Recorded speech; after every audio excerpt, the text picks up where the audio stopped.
oppress or discourage my people. Because whatsoever education I acquired out of their sacrifice of over 300 years, I shall use for the salvation of the 400 million black people of the world. And the day when I forsake my people, may God Almighty say there shall be no more life for you.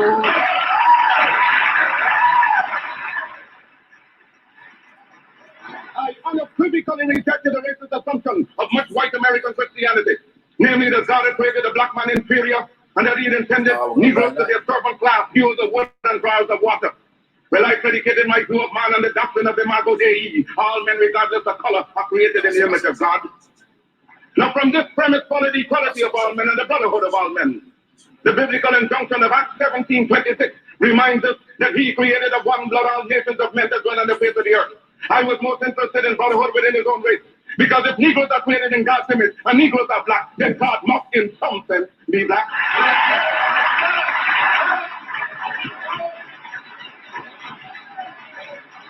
If the white man has the idea of a white God, let him worship his God as he desires. We have found a new ideal. Because whilst our God has no color, and yet it is human to see everything through one's own spectacles, and since the white people have seen their God through their white spectacles, we have only now started to see back to our own spectacles. We believe in the God of Ethiopia, the everlasting God, God of Father, God of Son, God of Holy Ghost, the one God of all ages. That is the God in whom we believe, but we shall worship him through the spectacles of Ethiopia. For 250 years, we have struggled under the burden and rigors of slavery. We were maimed, we were brutalized, we were ravaged in every way. We are men. We have hopes, we have passions, we have feelings, we have desires just like any other race. The cry is raised all over the world of Canada for the Canadians, of America for the Americans, of England for the English, of France for the French, of Germany for the Germans. Do you think it unreasonable that we, the blacks of the world, should raise the cry of Africa for the Africans?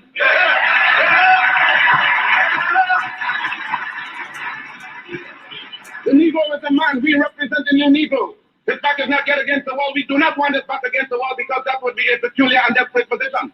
We do not want him there. It is because of this that we are asking for fair compromise. Well, the Belgians have control of the Belgian Congo, which they cannot use. They have not the resources to develop, nor the intelligence. The French have more territory than they can develop. There are certain parts of Africa in which they cannot live at all. So it is for you to come together and give us a United States of Africa. Yes, sir. Yes, sir. We are not going to be a race without a country. God never intended it, and we are not going to abuse God's confidence in us as men. We are men, human beings, capable of the same acts as any other race, possessing under fair circumstances the same intelligence as any other race. Now Africa's been sleeping, not dead, only sleeping. Today Africa's walking around not only on her feet, but on her brains. You can enslave as was done for 300 years the bodies of men. You can shackle the hands of men. You can shackle the feet of men. You can imprison the bodies of men, but you cannot shackle or imprison the minds of men.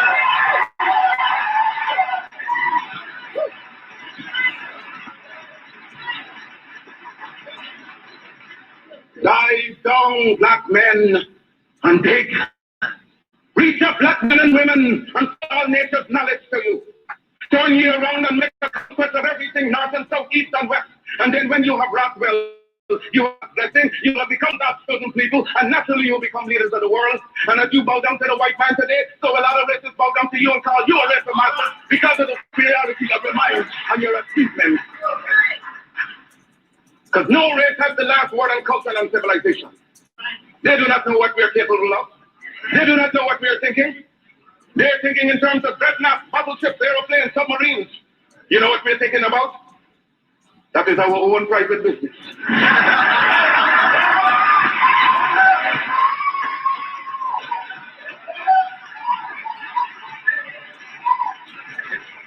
So give us credit for being able to use our minds. And with people becoming conscious of themselves, determined to use their minds, you do not know to what extent they can go. Liberate the minds of men, and ultimately you will liberate the bodies of men. We love the white race, not for social fellowship, but for the common brotherhood of God and television. What satisfaction can anyone get in being happy and see his brother wallowing in filth, dirt, and disease? How can you be happy living in luxury and your brother's living in disease? And then when you try to help the one out of the disease, the subtle culprit talks about disloyalty. Black men of Carthage, black men of Ethiopia, of Timbuktu, Alexandria gave the light of civilization to this world.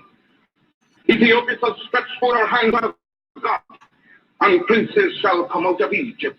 The classes, nations, races have been quite for over 4 centuries. Who was merely born abuse, insult, humiliation. whose forbearance can only be compared to the prophet Job, has likewise lifted his bowed head and raised it up to God's skies and cried out, I am man, and demand a man's chance and a man's treatment in this world. Because I shall teach the black man, I shall teach the black man to see beauty in his kind and stop bleaching his skin, and otherwise look what he's.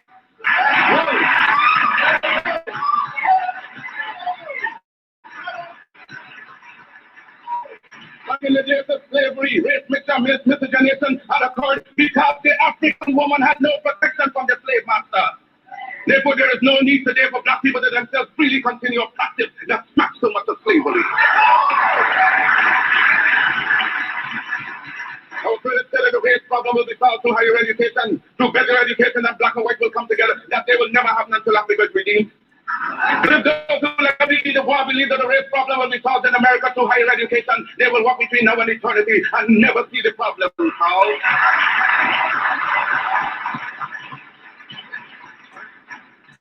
God, the Lord of his creation, gave him possession and ownership of the world. And you have been so darned lazy that you've allowed the other fellows to run away with the whole world, and now he's stopping you and telling you that the world belongs to him and that you have no part in it.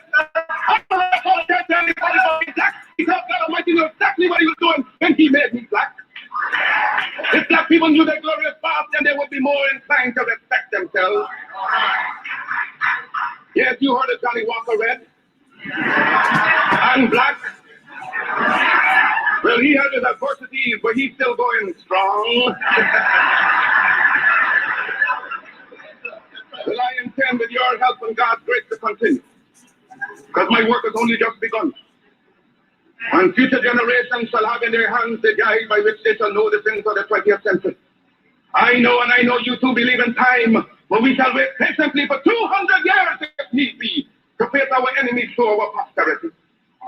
When my enemies are satisfied, in life I shall come back, or in death even to serve you as I served before. In life I shall be the same, in death I shall be a terror.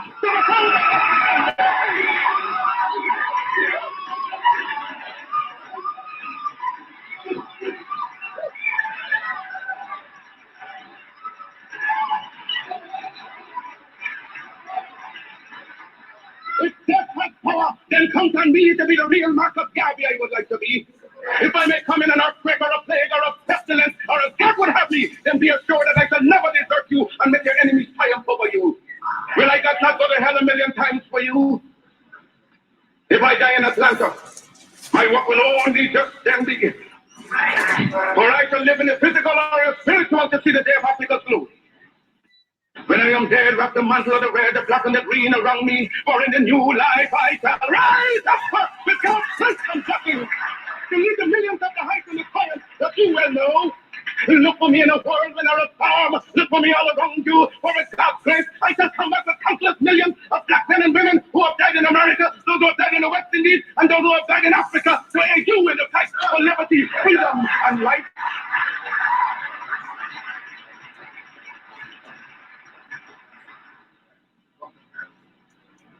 Any leadership that teaches you to depend upon another race is a leadership that will enslave you. Any leadership that teaches you to depend upon another race is a leadership that will enslave you. They gave leadership to our foreparents, and that leadership made them slaves. But we have decided to find a leadership of our own to make ourselves free men.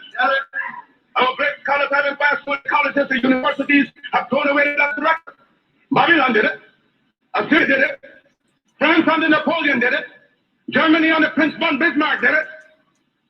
England under America under George Washington did it. Africa with 400 million black people can do it. If you cannot do it, if you are not prepared to do it, then you will die. You race of cowards. You race of imbeciles. You race of good for nothing. If you cannot do what other men have done, what other nations have done, what other races have done, then you have set us die.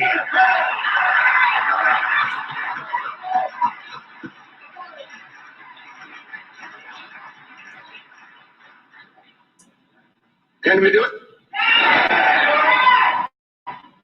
We can do it. Well, we shall do it. We pray to God for vision and for leadership. And he is giving us a universal vision. A vision that will not limit our possibilities to America. A vision that will not limit our possibilities to the West Indies, but a vision that said it must be a free and redeemed Africa. Christ the crucified, Christ the despised. We appeal to you for help, for succor, for leadership. When you endeavor to carry your burden of the heights of Calvary, when white men scorn you, when white men scorn you, when white men spat upon you, when white men pierced your side, out of which blood and waters are sport, it was a black man in the name of Simon the Syrian who took your cross and brought it up the heights of Calvary. And now that we are bearing our burden of being so heavy, we just ask that you just help us all of that. Oh yes, the cause is grand, the cause is good. Surely we shall not turn back. Oh, sail on, almighty shepherd, sail on until the flag of the red, the black, and the green is perched upon the hills of Africa. Because the time has come for the black man to forget his hero worship of other races and to create and emulate heroes of his own. We must canonize our own saints, create our own martyrs, and elevate the positions of fame and honor black men and women who have made a distinct contribution to our race. Sojourner Truth is worthy of a place of sainthood alongside the Son of Arc. Christmas Alice and George William Gordon are entitled to the halo of martyrdom with no less glory than the martyr race. To sample of its brilliancy as a soldier or a statesman outshine that of any other people, hence he's entitled to the highest place as a hero among men. Because Africa's created millions of countless millions of black men and women in war and peace, whose luster and bravery outshine that of any other people. So why not see good and perfection in ourselves? We must inspire our literature and promulgate the doctrine of our own without any apologies to the powers that be. That's why this always on God. Let sentiments and cross opinions go to the winds. We are entitled to our own opinion and are not obligated to or bound by the opinions of others. If others laugh at you, return the laughter to them. If they mimic you, return the compliment with equal force. Because they have no more right to dishonor, discredit you in manhood that you have in dealing with them. Honor them when they honor you. Disrespect and disregard them when they vilely treat you. Their arrogance is but skin deep, an assumption that has no foundation in morals or in law. They have sprung from the same family tree of obscurity as we have. Their history is as rude in its primitiveness as ours. Their ancestors were running wild and living in trees of branches like monkeys as ours. They made human sacrifices, ate the flesh of their own dead and wild meat from beasts for centuries, even as they have accused us of doing. Their cannibalism is more prolonged than ours. When we were embracing the banks of the Nile, they were still drinking blood out of the skulls of their conquered dead. After our civilization had reached the noonday of progress, they were still living in holes with bats, rats, and other insects and animals. After we had already unfathomed the mystery of the stars and reduced the heavenly constellation to minute and regular calculus, there were still backwoodsmen living in ignorance and blatant darkness.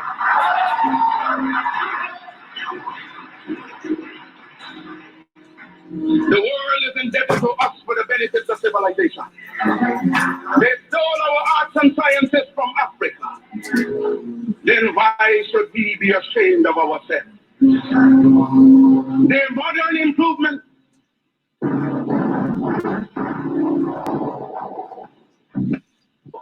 to be reflected and resurrected by our generation and our posterity. Why should we be discouraged when somebody laughs at us today? Who should tell what tomorrow will bring forth? Did they not laugh at Christ, Moses, Muhammad? Was there another Carthage, Greece, and Rome? So we see and have changes every day. So pray, work, be steadfast, and be not dismayed. Because of the Jews held together by his religion, the white races by the assumption and the unwritten law of superiority, the Mongolian by the precious fire blood, likewise the black man must unite in one grand racial hierarchy. Our union must know no clime, no nationality, but let us all hold together in every country and every clime, making a racial empire upon which the sun shall never set.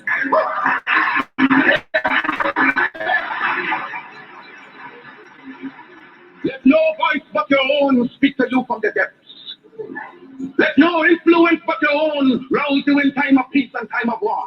Hear all, but attend only to that which consoles you. allegiance shall be to your God, your race, your country. Remember that the Jew in his political and economic origins always first the Jew.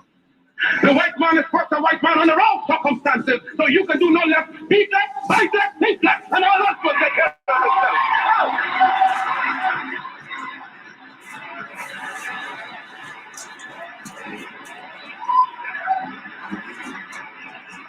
Let no one inoculate you with evil doctrines to suit his own convenience.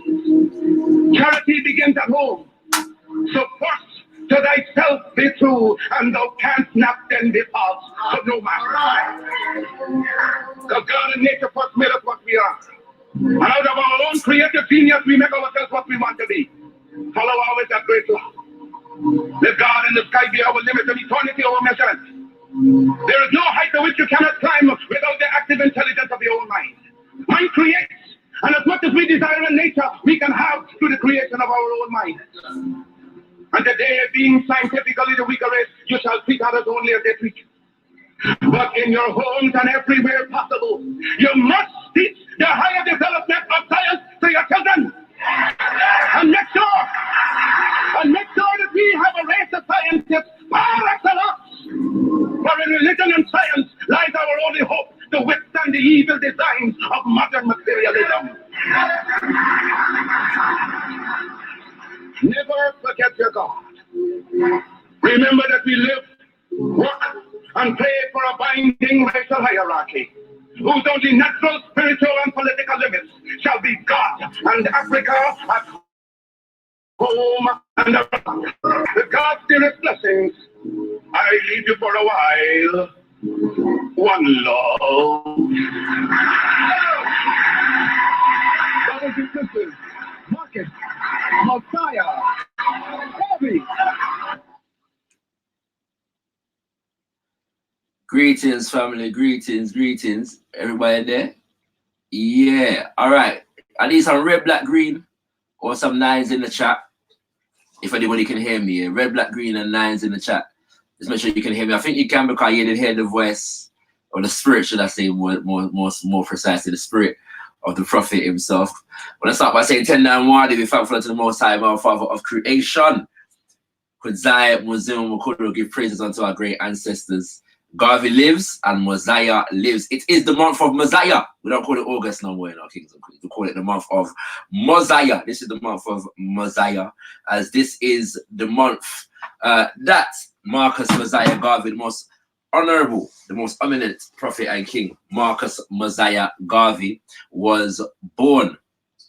And yeah, you don't know, so basically in 1998, the organization of which I am a member, of which my father is a spiritual leader, launched this observance called Mosiah, which is 31 days of observance and celebration and rededication to the life and legacy of the most eminent prophet, Marcus Mosiah Garvey, and also the legacy of the UNIA ACL. For many people may not know that I'm actually a member of the UNIA ACL, Marcus Garvey's organization, by virtue of being a member of the Archaeological Revivalist movement also. And my father is actually the UK ambassador for the UNIA ACL. And so, it's a blessing every time this month comes around. The kind of, it's like Black History Month, isn't it? We study these things all year round, but when it comes to the specific time of year, we intensify the focus and ritualize around it. So what you're seeing on your screen right about now is the flyer for the Mosiah opening ceremony, this coming Sunday. So yeah, do come down in it to the Mosiah opening ceremony. It's it opens the month of Mosiah officially. You know what I mean? And yeah, it's ceremonial ritual, and there's also going to be a keynote address delivered by my father in terms of building an black economic power base. Yeah. So shout out to everyone locked in right about now. Bigging up Mr. Spacely. Bigging up our brother Gallen. Amosu is in the house. Bigging up Mr. Marley Morris. You don't know. Bigging up Empress Kalila. My name is Jade. Big up, my name is Jade. You don't know. Who was there? I got a big up. Who else I got a big up right there? And that's it so far, you know. So yeah, do like the video, family, like up the video and share the link, share up the link in it. I'm gonna be going into a review of the Reparations March. Yeah, got into a review of the Reparations March. So anybody that was there, let me know if you was there. And I'm gonna share the link as well. For anybody who wants to come and join man on the conversation and share your perspective, yeah, if you was there at the Reparations March, and even if you weren't there, you just want to ask some questions, or you know, get to find out about the reparations movement, especially as it relates to the UK in this country, let me know. You know what I mean? So yeah, I'm working up to that. You know what I'm saying? Working up to that. But yeah, I'm in the Messiah vibration right now, family. You know what I'm saying? Usually, well, I tend to read a lot of books concerning the life and legacy of Marcus Garvey and the UNIA anyway. But you know, usually around this time of year, if I haven't for the rest of the year, I'll definitely pick up something to read. It just so happens that you know everybody. So at this moment in time, I am currently reading a book called "Set the World on Fire." Yeah, "Set the World on Fire," which is by a sister by the name of Keisha Blame, and it's a book about the Black nationalist women who came out of the Garvey movement and who basically, you know, were trailblazing a fire through the world, even following the kind of, you know, some of the destruction that went on in the UNIA and the passing of Marcus Mosiah Garvey himself. It's a very good book, very informative. And I say that, you know, with the understanding that I've got certain differences of perspective with the sister, but it's a good book still, very informative, and of one that highlights the role of our women, yeah, in the liberation fight. And as we all know, you know, that is a story that is too often, you know, not told or undermined or not told enough. You know what I'm saying? Now, having said that, I think for the most part, for the most part, Marcus Mosiah Garvey and the UNIA is like kind of the exception to the rule. You get me? Because other than Marcus Garvey, yeah, when it comes to the UNIA ACO, most of the names that we know are actually women. Yeah, so we know obviously his wife's first wife, Amy Ashwell Garvey, second wife, Amy Jakes Garvey. We know those names.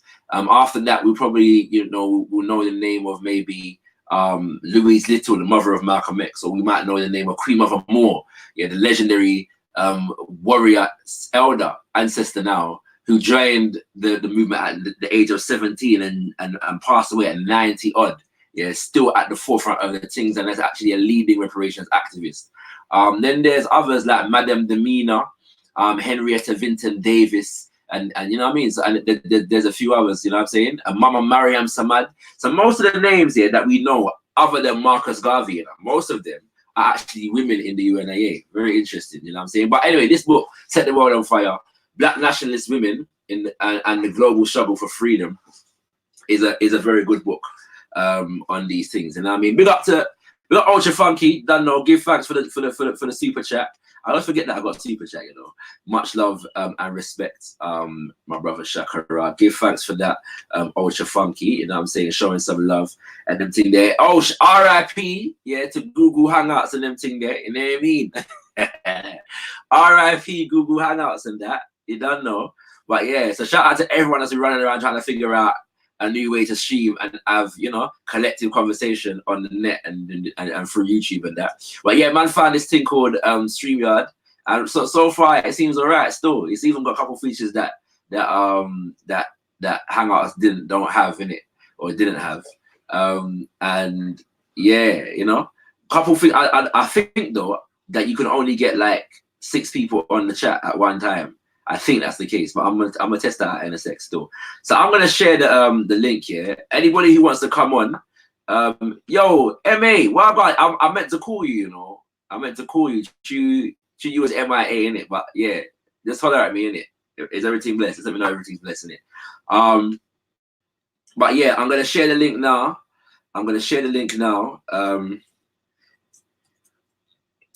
And anybody that was there, or even if you weren't there, you just want to know what I go on, just let me know, yeah, and just come in and we'll have a conversation, yeah. So let's see how this one works now, because I'm new to this StreamYard thing, so check it out. Right. But it's the month of Messiah, yeah. In 1998, you know what I'm saying? My father said, listen, right, we're going to stop calling this month August, you know, because the month August is named after Augustus Caesar, Emperor of Rome. And so basically, because this is the month in which Marcus Garvey was born, we said, you know what, ban that, yeah, like fire for that, you get me? Fire for Augustus Caesar. We're going to call him off Messiah. So today, therefore, yesterday was the first of Messiah. The Reparations March always takes place on the 1st of Messiah. Today is the 2nd of Messiah. And the Messiah opening ceremony this coming Sunday on the 4th of Messiah. It's free thing, yeah. It starts at 12, finishes at 6 p.m. So feel free to come through. You get fed and everything there as well. You know what I'm saying? Everything blessed. Big up Ultra Funky, because you seem to have come in the chat twice. So you don't know. But yeah, the flyer is on the screen, so check it out. And I'm going to read every day for the month of Messiah. We have daily affirmations. Daily affirmations. And so I'm going to read the affirmation for today. Unfortunately, I don't have the book in front of me, but I have the words. But the affirmations are accompanied by commentaries by my father. And so it would have been good to read the commentary as well. But another day we'll give you that, Kings and Queens. Today we're just going to read the words of the prophet and get into the conversation. All right.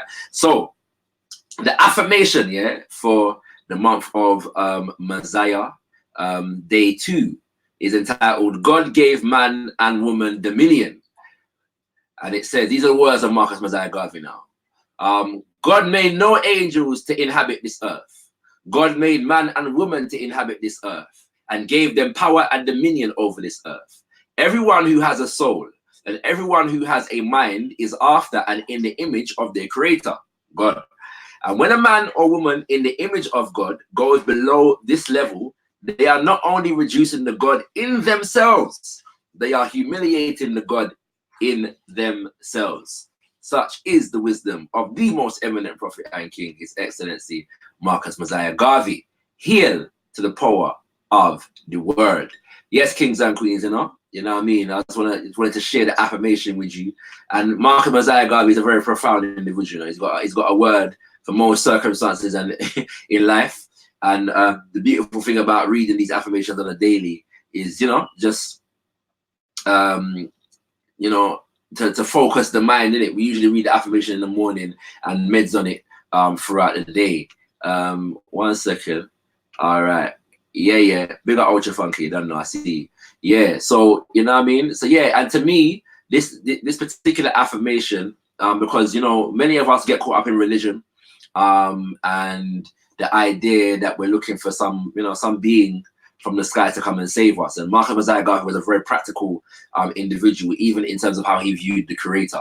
And so, he has a poem called God in Man. And he taught us, that, God is universal intelligence and man and woman is a unitary particle of that universal intelligence and them kind of things there. And so this affirmation in terms of God in man and woman is just speaking to that. Like we don't, our situation is not blameable to no spooky God.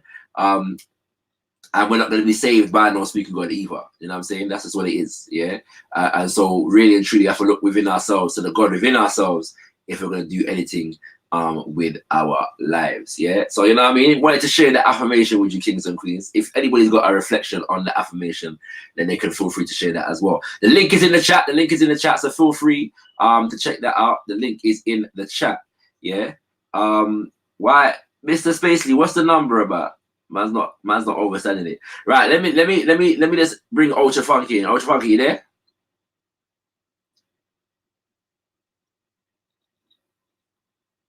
Content says 10 can come in, but only 6 can talk on the panel. Okay, I don't even know. Oh, I've got to add into the stream. Ultra Funky, you there?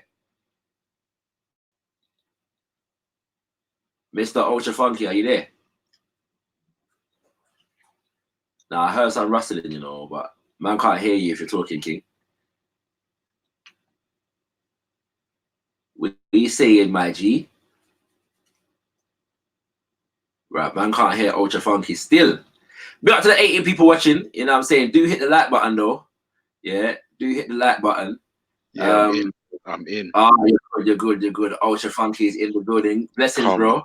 What you saying, my brother Shakira? I think this is actually the first time I've had the opportunity to actually speak to you. You know. I think you're right. I think you're actually correct, my G. Give thanks. Give thanks. Give Yeah, thanks, no give doubt. thanks. No doubt. I'm not gonna lie, bro. Like, I've wanted to speak to you for a while, to be honest. Okay, But okay. I've always missed you, but I'm here now, innit? Yes, King. Yes, King. Yes, King. You get I'm me? here So now. yeah, I'm yeah. here now. Well, like I said, I just thought because it was a good day yesterday, it was a hot day, and we had the Reparations March. Enough people was there, and I thought, you know what, let's have a conversation about it. People that were there can reflect, and people that weren't there can ask questions. And I'm not going to keep it restricted to that, but you know what I'm saying. So anything can go on in it. Yeah. Well, just before we get into that, just about the StreamYard thing, yeah. Yeah. What I've realized is when you only use the free version, yeah, they give you the absolute minimum. Yeah. Yeah. When I looked into it, if you go for the paid version, I think it's $20 a month or something. Yeah, you can have like a bag of people on the panel. Like you can only have 6 with the free version. But that I think if I'm not mistaken, which I might be, it goes up to like 20 man on the panel. Okay, but okay.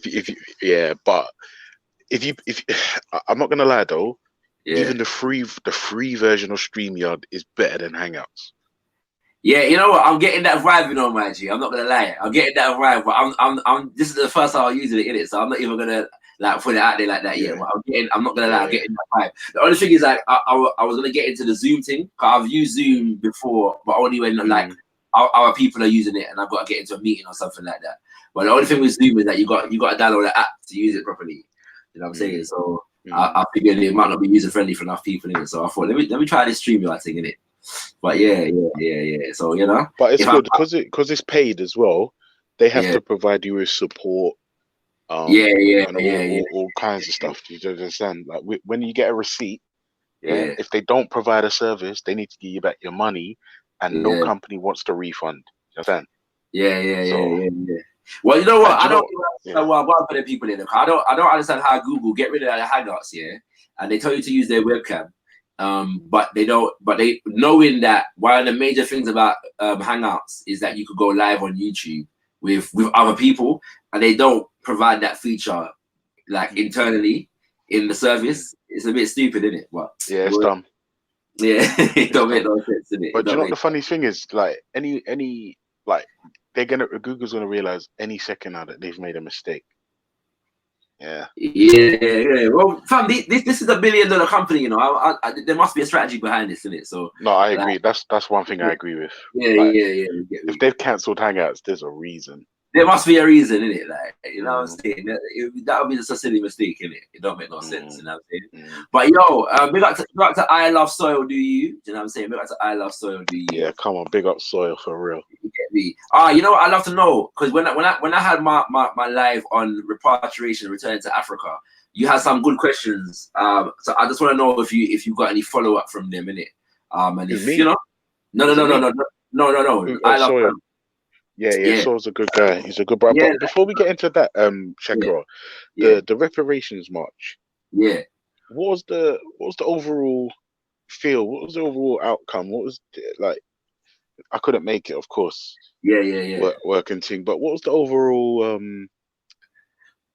feel? What was the overall outcome?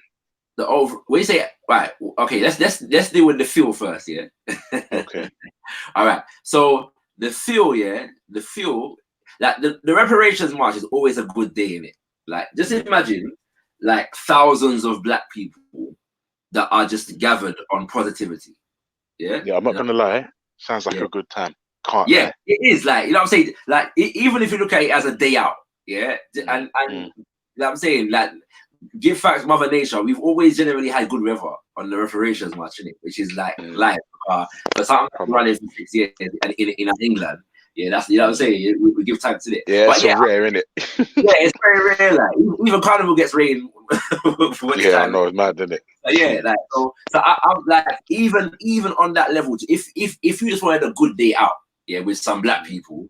Like you're not gonna be disappointed when you come to the march. There's beautiful vibes, you know what I'm saying, drumming and chanting, and you know there's stalls and performances, and you know uplifting and informative speeches and them kind of things there. It's like that's as a day out, it's generally speaking good, isn't it? So yeah, I've never got any problems with it. This year, one thing that they had that they didn't have before was they had an actual a float playing music when we was marching, when we went from Brixton to Parliament and back. So normally on the march it's just drums, isn't it, and chanting. This time they had the drums, but they also had a float that was thumping tune. So that was a nice little addition, because I feel like it needed that from before anyway. So that was good in it. That little addition was brought.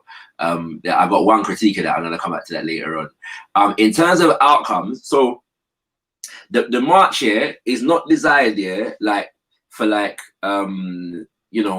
put it this way. It is not expected that heads are going to go on the march and there's going to be an agreement in Parliament to grant reparations, in it, like at the end of it. This is what I'm saying. So, and I'm saying that because I know some of the critiques, in it.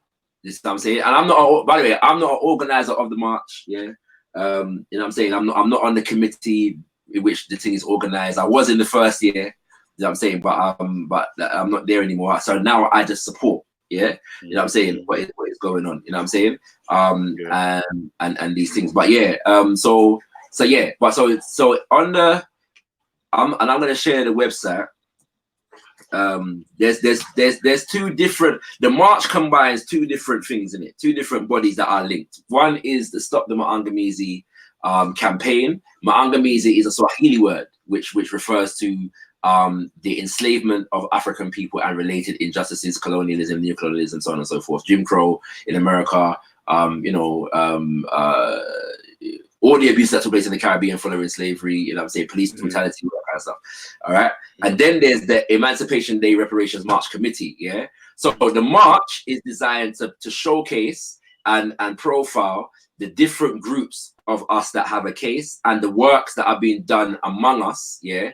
On the issue of reparations or related to reparations. So for example, if like there was a speaker yesterday that from the Ogoni people, yeah, of the Niger Delta, and that's the area where Shell and them people there are running rampant, and basically destroying the ecology and mash up people's life and them kind of things there. And so he spoke, yeah, but we've had representation from the Ogoni people before, you know what I'm saying? Now, the reality is that there are still many people that don't really know about the plight of the Ogoni people. You know what I'm saying? You know what I mean? There was I'm honest with you, bro, I'm guilty of that myself. Right, just what I'm saying. So basically on the day, it's about educating our own community about what going on in the black world, isn't it? And it does that successfully because it's the biggest event on this scale that is geared towards something of this nature. You know what I'm saying? Yeah. So now because now, and I'm saying all that to say that there's, and you have other groups like the Herero people of Namibia who, they were bare injustices that they faced, especially at the hands of the Germans under German colonialism. This year there was a speaker from the Congo. Last year, a brother called Golden, I forget his first name now, came from Jamaica. Do you know what I'm saying? Like, so you get these different groups that represent their thing, yeah. And obviously people are educated about that. But that's targeted at our community. It's not targeted at the government. That's targeted at us, yeah. And I'm saying that because most people focus on just the petition, handing the petition, and so they think it's just petitioning the government. But there's more to it than that. You know what I'm saying? And I just feel like anything that can draw thousands of black people together for something that's not a rave, yeah. Just what I'm saying, like, something must be. If I'm honest with you, like, it's a little bit of a critique, but I agree, because I find that we only normally come together for a dance or a funeral. Yeah. And I feel like anything outside of that where we can link up positive, it can only be a good thing. Yes, sir. It can only be a good thing. Yeah, man. It's just a shame I'm never involved. And then it's only true, like the works from yourself and the likes. You can kind of get caught up in and catch up and get up to speed. You know what I mean? Yeah, well, that's why I thought I'd do the show, because I know enough people came, enough people were able to make it. You know what I'm saying? It's you know, like we're celebrating Marcus Garvey this month. Enough things are going on in it. So yeah, what's the point of having media and social media and personal media if we're not highlighting these things in it? You know what I'm saying? It's just why these things in it. I got somebody else in the chat, and I think your name is Muno. Yeah. How are you doing, brother? I'm good. Greetings, bro. I don't think we've interacted before. I don't think I've seen your name in my chat before or nothing like that. So greetings. No, I only started watching you like a week ago or so. Okay. I found a video of you debating one of the ADOS women. Okay. Yeah, so my sister Kandaki. Yes. Yeah, okay. that was it. Go ahead, bro. Yeah, I just want to ask a question, right? You know, with the whole reparations, obviously, I salute you as well for the movement and for the hard work you're putting in and all the content you're making as well. Appreciate that, and I'm really enjoying it. I just wanted to ask a question, right? You know, the reparations, is it targeted at certain groups, or is it for the whole continent? Like, how does it work? Good question. Or is it for the whole all the Africans around the world, or is it just like specific groups? Like, yeah. Good question. So the answer to that question is the latter. Yeah. First of all, I just want to highlight what Miss Amelia, big up to Miss Amelia in the chat, who's saying that last year there was a group from West Papua. Yeah, and I'm not sure if they were there this year, but they've actually been a few years. You know what I'm saying? But yeah, West Papua. If people don't know why going in West Papua, you have to check that out. You know what I'm saying? But this is the point I'm trying to make. Enough of us don't know these things, and so the march highlights a lot of these things. You know what I'm saying? And I'm gonna put some websites in the chat whereby people can get a proper idea of what the goals and the aims are to answer Ultra Funky's question in a bit. Yeah, I'm gonna share some links in a bit, because all the aims and objectives for the march and the Stop Armed Music campaign are there. In fact, I actually did an interview with one of the more prominent activists who organizes the march on Gokrush TV, so I'll share that link as well. And yeah, that can get done. But yeah, your question. So the reparations movement, and I'm saying the reparations movement now because the reparations movement in the UK goes beyond just the march and the people that organize the march. Yeah.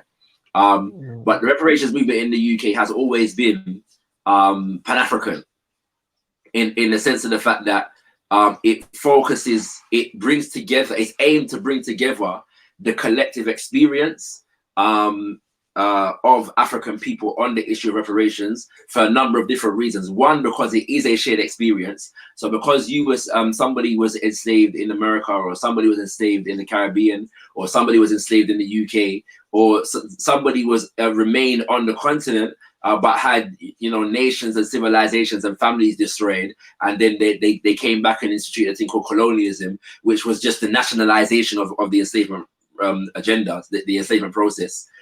In other words, they never just came and started kidnapping people and them things.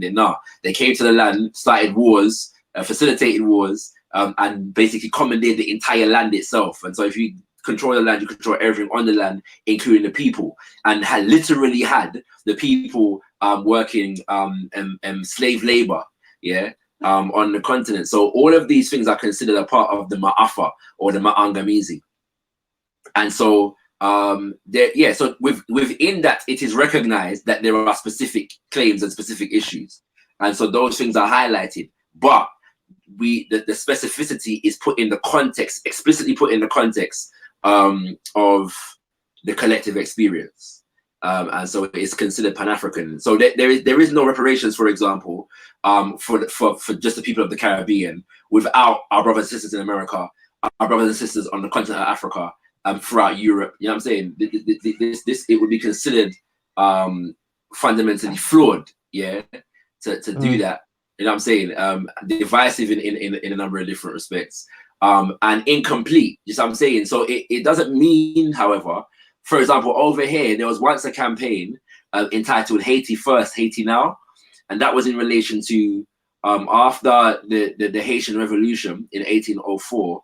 In the 1820s, because of the blockades and effectively sanctions that were targeting Haiti as a result of Europe and America not wanting to recognize the free and liberated government, revolutionary government of Haiti, Haiti was commandeered and placed in a position whereby it had to actually pay reparations to France.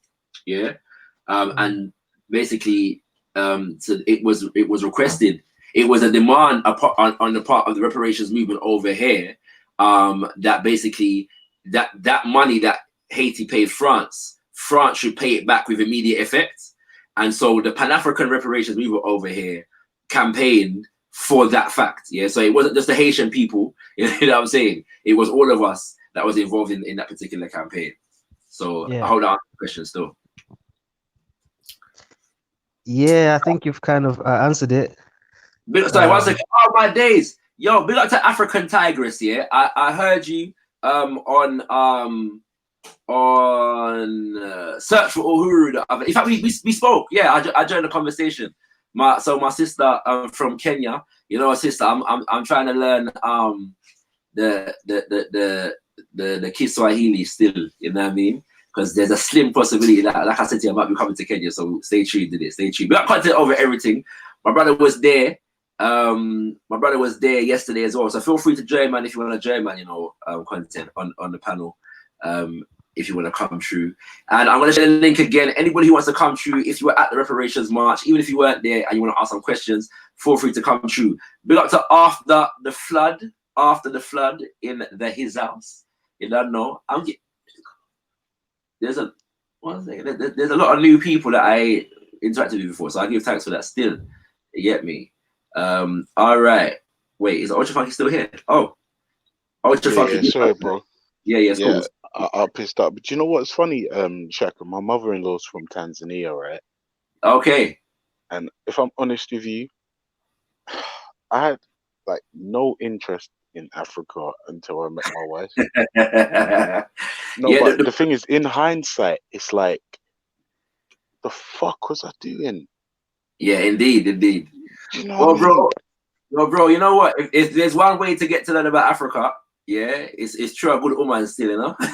Yeah, for real. I'm not gonna lie. Anytime you want to get me involved, yes, it needs to be a queen that brings me in. Woman, you know, woman, it works. Yeah, man. No, my Got Kush TV family is logged on. If you are not subscribed to Got Kush TV, subscribe to Got Kush TV. Yeah, that's what you have to do right about now. Yeah, I am one of the co-directors of Got Kush TV, Kings and Queens, the #1 Black conscious media platform in the UK. So I forget to know about Got Kush TV. You know what I'm saying? And in a sec, when I change, you know, my screen share soon, you're gonna see the advert for Wordsmith. Yeah, Wordsmith, which is our music show currently, you know, in progress. You know what I'm saying? We're going to get an episode a week for the next few weeks. And also at the end of the month, we're going to be premiering the pilot of our group economic show. Yeah, so stay tuned for all that information coming through Shaka Ross Beats and Got Kush TV very, very, very, very, very soon. You know what I mean? All right, Fuller Sports is in the building. Fuller Sports, you there? Yeah, I'm here. Good. All right, there's their man them on the panel, yo.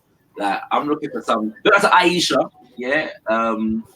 What's it called? Look at Aisha, saying, yeah, I thought it was just about the petition. Yeah, so we wanted to correct them things there. You know what I'm saying? But it's very important that when people see information about the march, they actually read it. But it's one of the things that Sister Esther said to me in the interview, that you have to read the information in it. All right, but yeah, Fuller Sports. What are you saying, bro? Yeah, I'm a continental African actually, but I stay in United States. You know. Okay. Yeah, I'm actually my folks are from Senegal, basically. Beautiful. Yeah. Okay, but cool. I've been here. I've been in the United States for a long time now, though. All right, cool. Yeah. Well, thank you for joining, man.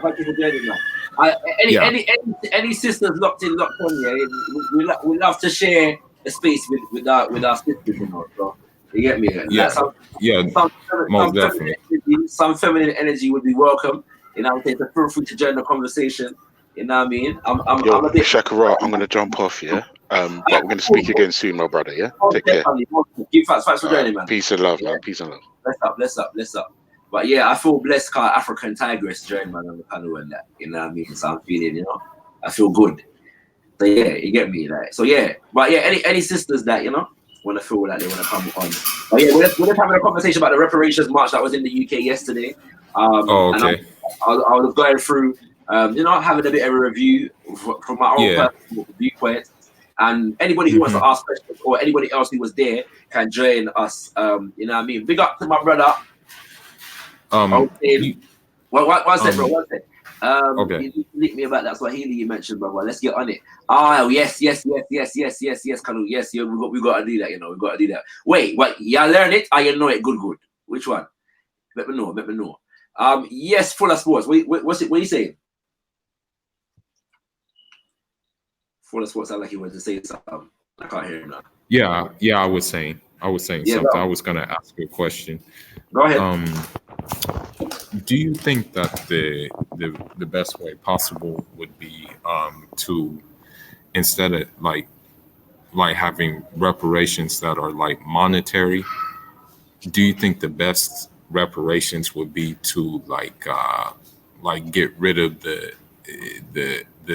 colonial system completely in the place of origin, be it like you're from Caribbean or something, and actually give the people control over their destiny, give people control over their land, give people control over their resources, or the resources that are there. Because I looked at the shout outs to you because I studied it before, and I looked at the what Maurice Bishop was doing in Grenada, and I just and I feel that like I believe, me personally, that's the way forward again, because you know it led to progression and it led to just things getting done. Whereas like with a reparations, it's like I'm not saying this in a negative way, but like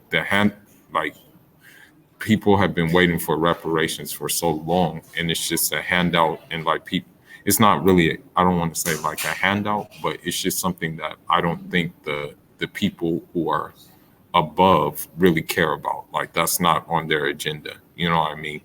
So this is why I asked, like, wouldn't the best way forward be like just like studying the examples and then using those examples? You know what I mean? No, yeah, good question. So in my experience, the question you've asked is one of the most debated subjects in the Pan-African movement right about now. Yeah.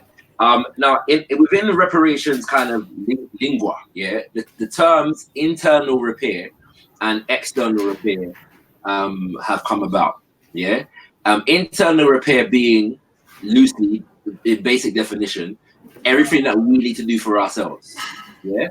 External repair is basically everything that's owed to us as a result of what the crimes that our people have perpetrated against us. Yeah. Now, personally, I and many people would agree, and I think most people would agree that anything that is owed to us by the criminals who perpetrated these crimes against us is only going to come once we have the power to demand it and effect the demand. And the reality is that only comes with what we call internal repair. So I'm much more concerned with exactly what you're talking about in terms of us developing power, following the examples of Maurice Bishop and, you know, Winnie Mandela and, you know, Marcus Garvey and them and others, following that train and amassing the kind of power that we need to be able to demand and take what it is that we are owed. You know what I'm saying? But I think that I think that needs to be primary.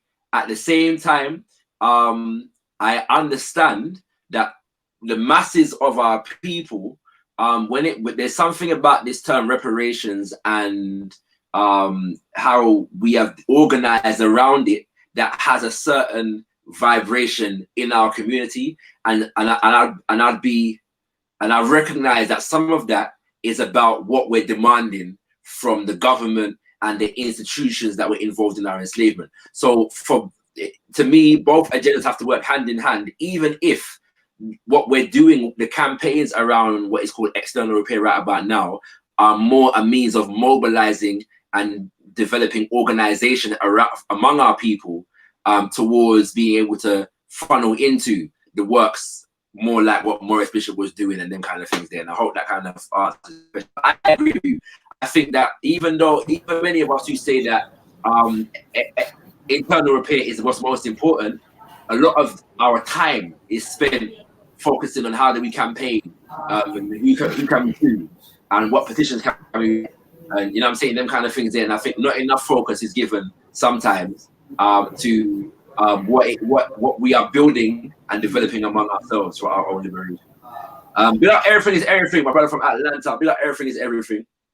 You don't know. We're discussing the Reparations March yesterday, and that was in the UK family. So, you know what I'm saying? Anybody that wants to come on who was there, or anybody that wants to ask a question, feel free. You know what I mean? But yeah, full of sport. You wanna come back on any of that? No, that's a good way to look at it. It's like a very balanced way to look at the thing, you know, because even my dad, you know, he fought against the Portuguese and the French, and the thing is, like, they started with nothing at first, but then as they got mobility, as they got like more like organized and stuff like that, people saw what they were doing and they were willing to help.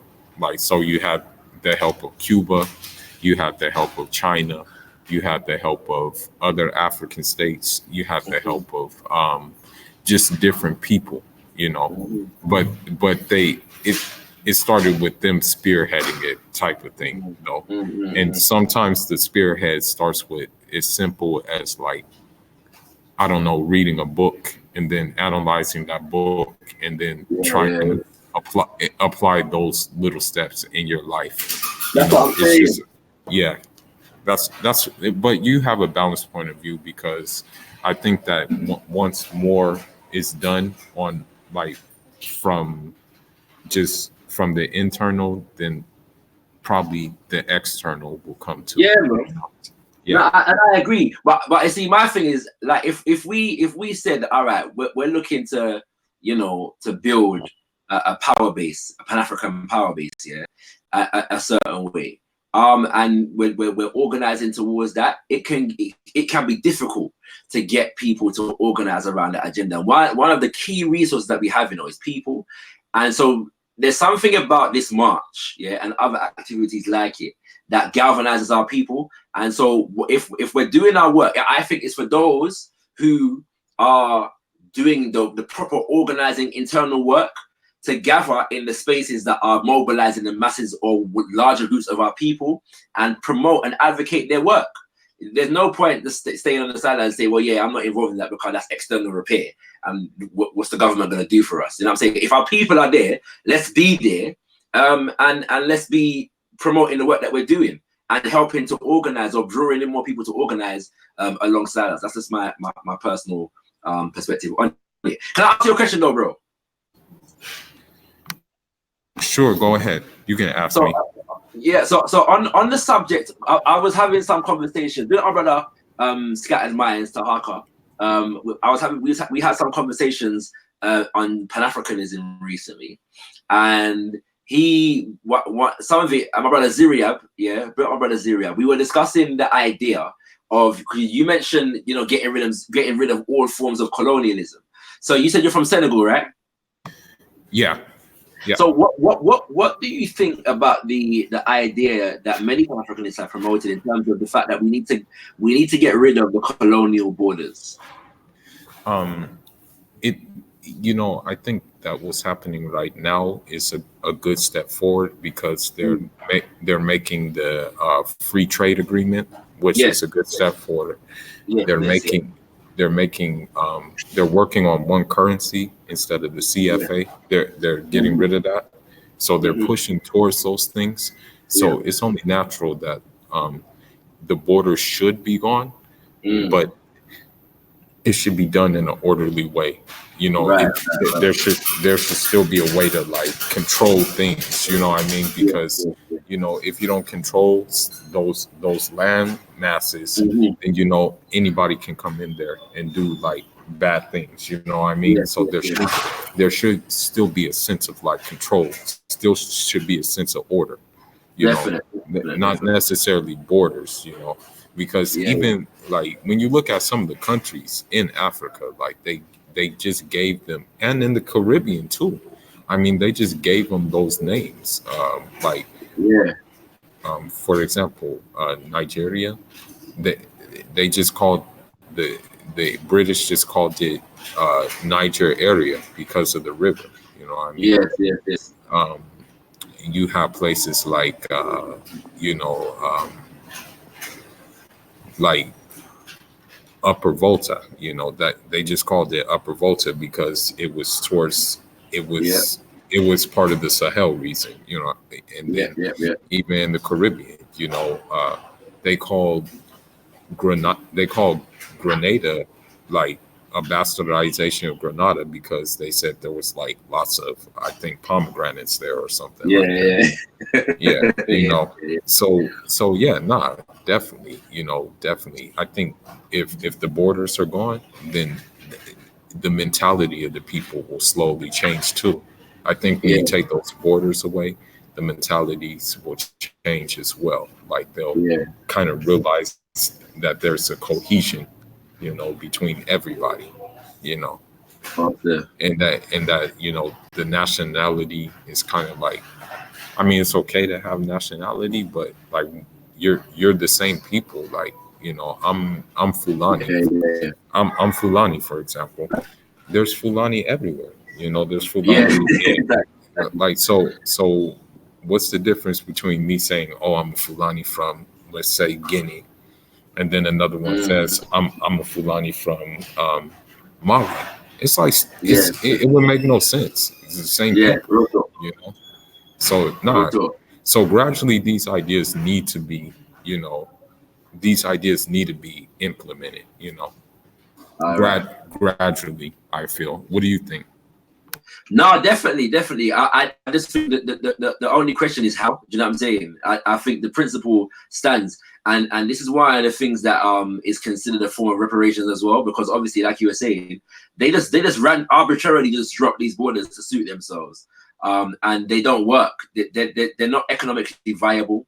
You know what I mean? And yeah, so we do need to move on the path towards you know, dismantling them. At the same time, I think when you say orderly fashion, I agree. I think that there's work that needs to be done to make it one, organic, and two, stable. So like you were saying about the Fulani, they exist in so many countries, but oftentimes even the different groups that exist in close proximity often have kind of shared culture and history, which through time sometimes that is not necessarily at the forefront of the consciousness of the people. So I've looked at the work of people like a man by the name of Kwesi Pra, who is a linguist, and he studies the links between different African languages.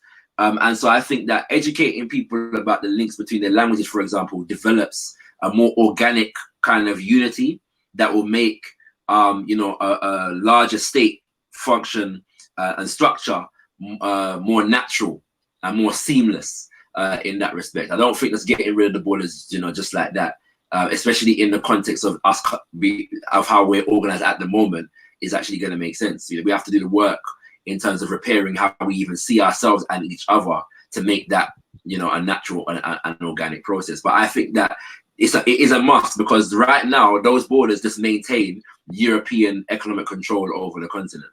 That's all it does. You know what I mean?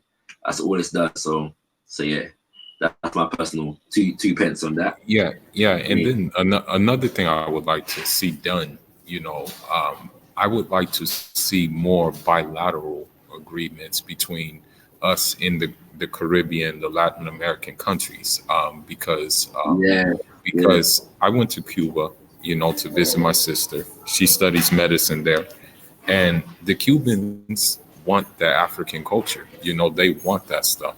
You know, they have it there, but they want even more of it. Like, so I told one of my friends, my Cuban friends, I said, you know what? Okay, I'm gonna come back and I'm gonna bring some African clothes. Okay.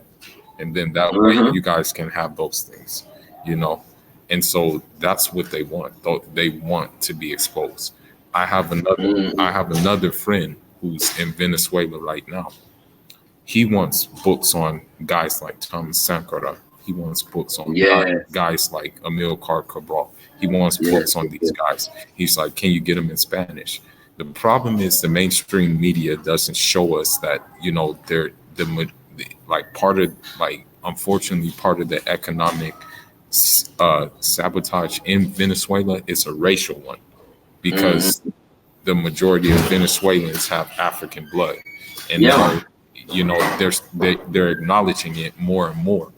And so I think that's why it's like a fear for a lot of people, because they don't want to see that, you know, they want to see us against each other rather than, you know, with each other. You know, that's the whole thing.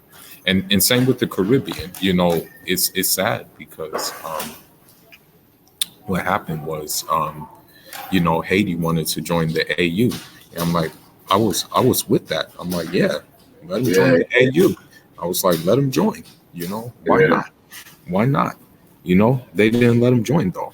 And I heard that. You know what? I heard recently that they've actually joined. And I haven't done the necessary research to confirm that, so I can't even go into it. But I've heard recently that it's actually happened. Oh, really? Yeah, I've heard that too. I need to do the research. I need to do the research. Yeah, I haven't been. Yeah, I haven't confirmed it fully for any official channels. But yeah, Brother Shaka. Yeah, go ahead. I want to contribute something towards this topic you're talking about the breaking down the borders and everything. And where you from, Africa bro? One. Well, I'm originally Zambian. Okay. But yeah, I'm over here in the UK. So cool. Yeah. I just wanted to contribute. Like, obviously, I think we're gonna unite. It's gonna happen. It's inevitable. All Africans are gonna unite. And like, for example, even Samuel L. Jackson just got citizenship of Gabon today. I don't know if you heard about that. So obviously, you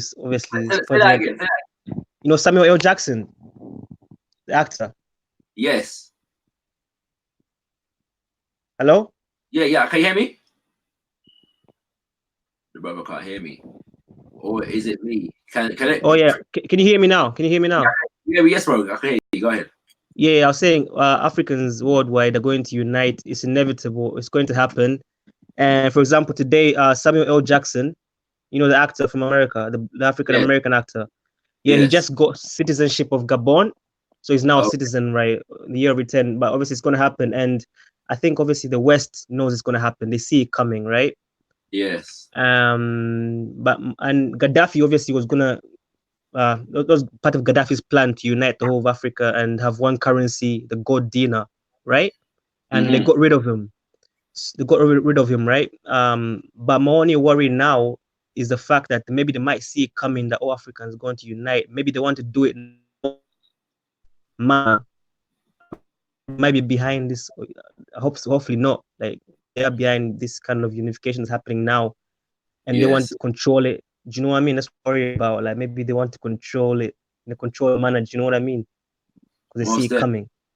Yeah. No, definitely, and they're gonna do their best to try and you know, make sure that the unification around the diaspora does not take place. That's just the reality of the situation, and we have to be aware of that. I do want to say though that when it comes to things like the free trade agreement on the continent, by the way, I see your question, M.A. Brown. But yeah, we're kind of dealing with that now, innit? So I hope that's sorry. Let me ask this question first. What's the opinion on Haiti? So yeah, like I said, I think I've heard that they've joined. Mr. Media said that they have. So yeah, the AU. There's a problem with the AU. The major problem with the AU is that the AU is heavily funded by the EU. Yeah. You know what I'm saying? So you know, as they say, he who pays the piper calls the tune. So we have to be very careful with the AU. At the same time, I agree with Fuller Sports, who says that the free trade agreement is the reality is that great leaders such as Nkrumah and Sekaturi and Thomas Sankara and others, Patrice Lumumba and others, were trying to achieve that a long time ago. Now, the only problem that I see with the free trade agreement as it stands is that I'm not hearing too many of the leaders speaking about the IMF and the World Bank and these debts, these so-called debts that are owed, or supposedly owed, that have been imposed on, you know, our nations. And so I don't know how we start free trading with each other whilst our economic development is still being governed by institutions like the IMF and the World Bank.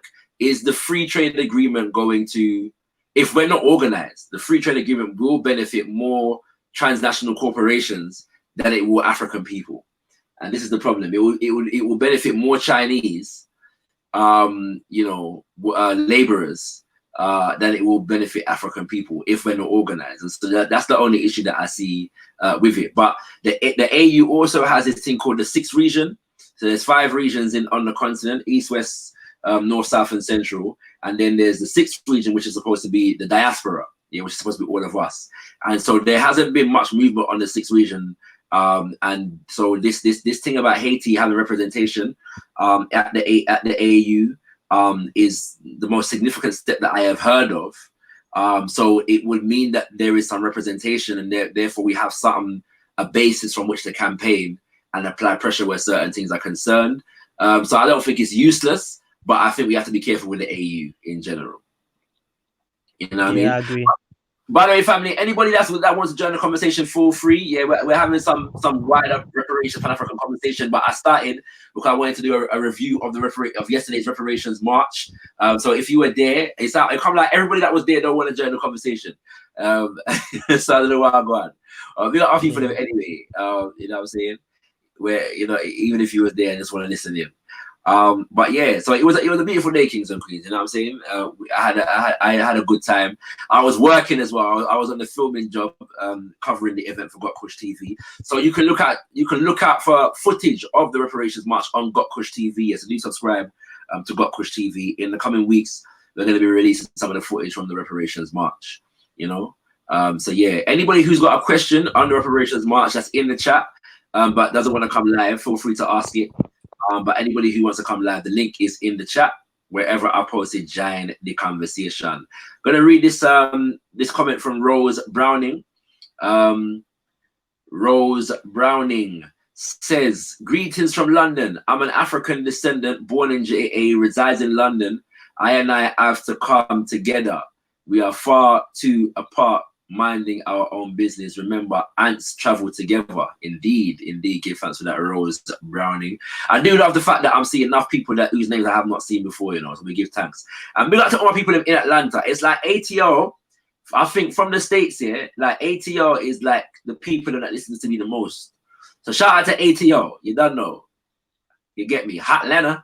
I was there in May, you know. It's a nice place too. I was there for days. I didn't see nothing about black people. Beautiful. Content over everything. Oh, please, brother. There. Hey, my brother. Yes, fam. I was gonna chip in a little piece still. We were in the house as black media yesterday, bro. Yeah. Front line and center. You get me? Trust me. I think you're gonna get out your content before mine, though. You know. I put out 2 videos already. Still. The content don't arrive, you know. Content. If it's coming out tomorrow, my G, it's not a joke. We got content. I love it. So what are you saying, bro? What's your reflection on the thing? Yeah, I think I'm more in the camp of we should sort out our own self first internally till we get to a level where we got power. You get me? Like we're more what's the word, man? We've got more leverage. Yeah. People them who's got obligations to do what's right morally, ain't really they won't have no choice in it. They don't have to depend on their morality because that ain't gonna happen in it. So it's like, what's the purpose of us marching up to Downing Street and giving petitions and all them things there? Yeah. If not to raise awareness to our peoples, them that ain't even aware of what going. Cool, yeah. I'm for that, you hear me? Yeah. But yeah, I think that the most work needs to be put into us organizing amongst ourselves, spreading awareness and like raising a political awareness level of our own people, of our own issues. Definitely. To click up, they get me. When we click up, then we'll be like, rah. I think all of these things will happen like second nature. You get me? Everything will go to us. What happens second nature? You get me? Yeah, no, I agree, bro. I feel like and to be honest with you, I think the march actually plays a role in exactly what you're saying. Like so for example, yeah, when I was on the march, yeah, Leo Mohammed come and spoke to me. Him and some other brothers from the nation were doing, you know, we're shooting as their security and kind of things there. And he stopped and he saw a young brother on the side of the road. And he went to speak to him. And after he spoke to me, he came and spoke to me and he said, see, this young brother here, he's amazed at what he's seeing because he's never seen anything like this. Like, he's young, innit? The youth was a teenager, yeah? And so, like, there's a whole generation of young organized on a certain level, innit? Or galvanized on a certain level, which is just what I'm saying. So him just being on the road randomly and seeing, you know, how much black people walking through the street chanting and wearing some African garbs and it's good visual still. It's a good visual. Right. So I'm saying, like, you know what I mean? So it's propaganda at the end of the day, innit? You know what I'm saying? I think we'll do well to build on that though, to stress the importance of self-repairs first and foremost. You get me? Definitely.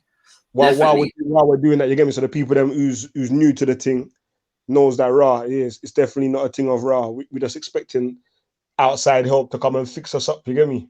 Yeah, like, and that's done us the injustice in the first place. You get me?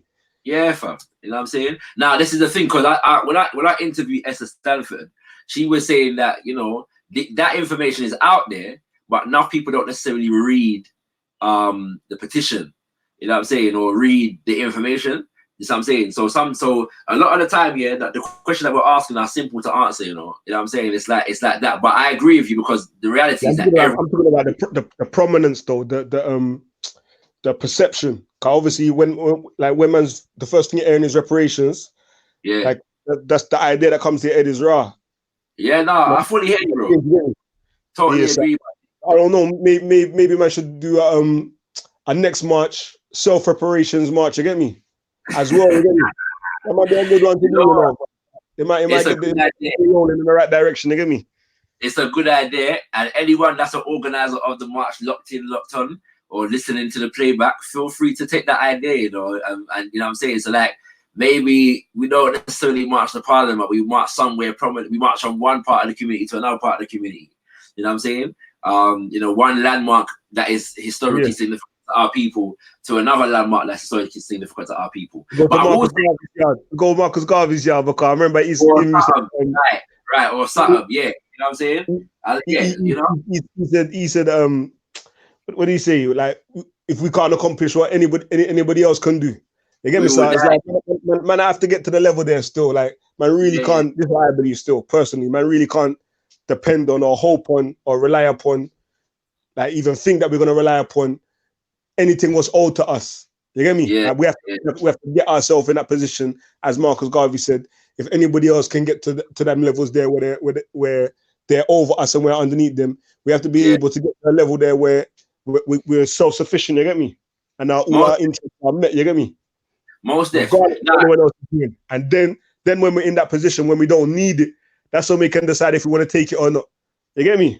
No, definitely. Now, do you know what it is? Yeah, it's difficult to get people to organize around an agenda like that. I think about it. Yeah, you see, every election, yeah, people go around. You ever seen these things black people campaigning? We must vote Labour, and then right? And it's because and there's more people saying that, than talking about reparations or coming to the march or anything like that. So it's my thing is, like, it's the thing where we're so tuned into the system, that sometimes we have to go through the system to even get to our people, my G. It's mad. And in fact, I'm saying that, and Esther Stanford said that when I interviewed there as well. So it's like, so one of the things that the petition does, when they had in the petition every year, because it's a thing where if you get 100,000 people on a petition and you hand it into the government, in Parliament, right? That's what I'm saying. So like, what now? Imagine that we achieve the 100,000 signatures, and Parliament debates it. The issue of reparations gets in front of is beamed into the homes of more black people than ever before, because we triggered something in Parliament, because our people are to a greater or lesser extent tuned into the Parliament. So in a sense, like, these things can work hand in hand, but we have to get the agenda straight. You see what I'm saying? And so I'm totally agreeing with you in it. It's just the reality is that we are where we are at the moment. You know what I mean? Yeah, you get me. But how did you enjoy the day otherwise though? It was blessed, man. It was blessed, man. I got there a bit late, so I missed the march. You get me? Like, yeah. When I got there, I think you was on your way back. Right. I was just there interviewing people. Ages to reach back, yo. Like, it's gonna take so long, you know. Cause if I'd have known, I probably would have just tried to cut halfway. You get me, or something, to get some of the footage. Let me tell you what happened, bro. Yeah, because this year they had a full float with a sound system on it. People was marching back way slower than every other year, fam. Because tune was thumping, people were skanking. Yeah, we got Chief Drino. Australia is locked on. Yeah, the super chat and that, you don't know. Give thanks, bro. And I hope everything's blessed in Australia. You know what I mean?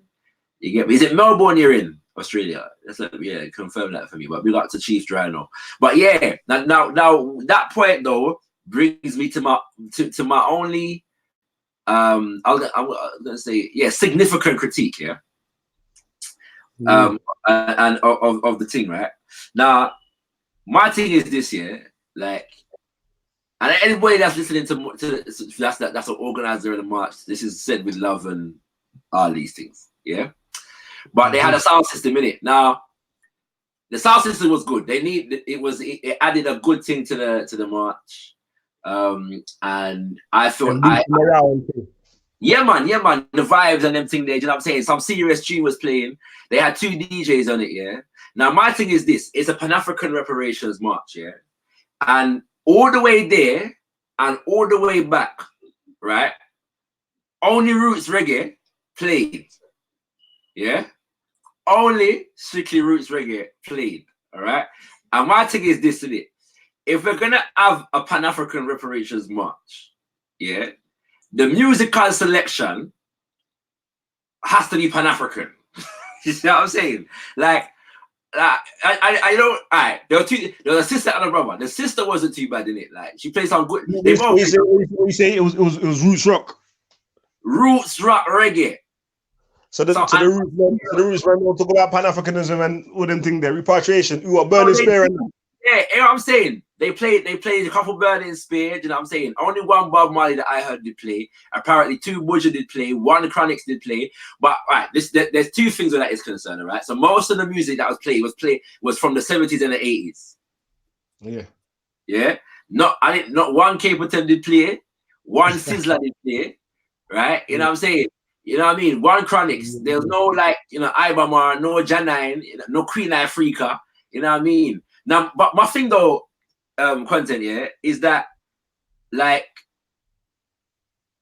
if you got people on the march from Nigeria and Namibia and Congo and South Africa, yeah, and them thing there, then throw in a little Congo music in it and some South African music and some, you know what I mean? Like, he said even a one fella. I feel like you should have played. You see, I'm saying content. Yeah. You know what I'm saying? I feel like you should have played. A Miriam Makeba should have played. A Dead Press should have played. A KRS-One. You know what I'm saying? You know what I mean? A James Brown. The reparations thing. What is it? Like a global thing for the colonization as well, not just a transatlantic thing. Exactly. This is what I'm trying to say. So that's those things are represented on the march, innit? So I'm saying I ain't gonna front, because from my impression of just seeing, it looked like a Jamaican thing still. You know what I mean? I ain't gonna front. It looked like a Caribbean thing. This is the part. Now, if you was at Parliament, you wouldn't think that, because the people, like, there was a brother from Nigeria that spoke of the Ogoni people of the Niger Delta. A professor, his name's gone out my head, but we're gonna put up his thing on Gotko's tune. From the Congo spoke. There was a sister. There was a whole family of people from Namibia, from the Herero people. You know what I'm saying? So all these people are represented. You know what I'm saying? But what I'm saying is, Like, shout out to the DJs them, yeah. I can't forget in their names in it, right? But they did a good job in it. All I'm saying is that if we're gonna have a march, the musical selection must reflect the thing in it. You see what I'm saying? So obviously, like, because of the energy because of the history of our activism over here, it does make sense to a degree that maybe the dominant musical expression is reggae, yeah. But one, like, we got you over here, yeah, who been making music as well. Like, some Dave tune Black could have played on the march, innit? There's youth them on the march, innit? The one youth them tune that got played was Coffee's tune, yeah, to us. You know what I'm saying? And these things. So all I'm saying is, like, with this, like, if this is my significant critique, then you must know that the rest of the day was very, very blessed. You know what I'm saying, right? But I'm just saying, like, Pan-African musical selection, innit? And I think that we have to do that more, family. We've got family from all about the place. Even my brother Chief Jano from Ghana is saying reggae is king. You know what I'm saying? But even then, I'll get more people in from the different diversities that we're trying to represent. Yeah, and some of them are there already. And to be fair, I'm not even saying that anybody else was complaining about this. You know, this is just me and Shakara, the Pan-Africanist, saying this, innit? Because everybody from wherever they were was vibing with the thing. Yeah, and you'll get that. But I'm saying that as much as everybody from wherever they were was vibing with the thing, then everybody from wherever they are can vibe with some fella and some Miriam Makeba and some KRS-One and some Curtis Mayfield. You know what I'm saying? You know, I just feel like it will be a good thing. It will be a positive experience on the march if the cultural expressions, yeah, you know what I'm saying, you know, were like that. You know what I mean? That's my thing in it. You know what I mean? So yeah, but that's a minor critique, but it's a significant one, isn't it? You know what I'm saying? It's a significant one. And plus, we'll learn about each other. For example, let's say that South Africa, yeah. There's a whole tradition of like protest music from South Africa. You know what I'm saying? Like, and some of them tunes are quite popular. So I'm just saying that them tunes they can play in it and get the people them up for know about them something. It's an opportunity to learn about each other in it and them thing there. Let me read this comment still. Georgia Brown says, my name is Shakira, by the way. Shakira is the woman there from over there. So my name is Shakira still, you know what I mean? But yeah, that was a good observation of the music selection that was overlooked. Hopefully the organizers can take this critique on board and be more inclusive. Oh, that's Sister Nkechi. Blessings. Yeah, so anybody else who was there, feel free to jump on in it if you want to share your reflections of the Reparations March yesterday. But yeah, that's my only critique in it. And this, me saying that, by the way, that's not even restricted to the march. I feel like we need to do that more in general. Like, there are certain circumstances, like if it's Emperor Selassie's birthday, then you expect to hear those roots rocking reggae from Marlington, like, in it. That's appropriate. You know what I'm saying? Like, that's appropriate. You get me? But yeah, outside of that, I just saw, like, you know, we need to, like, for an occasion like that, you know, something more should have gone. Big up to Muno. Oh, you Dr. Pan, but you sent a super chat in. Big up for that, my brother. Man, appreciate that. Get me £5 English. I mean, Chief Jano, what's the conversion rate from the Australian dollar to the English pound? I want to know, my G. What go on? By the way, anybody that knows how to use StreamYard, yeah, how do people put their profile picture avatar in these things? I don't like all these generic kind of standard, you know what I mean, things that are going around here. I want people with pictures of the team. I think Trish a beta. And it's a new service, you get me? They work out. And more time, every time I see a StreamYard thing on anybody else, it's the same thing still. No one in the profile. Yeah, fam, it's the same thing. Is this the best one to use besides Hangouts? But Hangouts is gone. Yeah, Hangouts is gone. So it's Hangouts is fully gone, you know. Like, you can't stream with it. You know what I'm saying? But yeah, so from what I'm saying they're breaking the app into two things, in it. It's gonna be called Meet and Chat, I think. So all right, okay. It's just I don't but foolishly they didn't finish developing what they're trying to turn it into before they stopped the Hangout service again. They should have done that.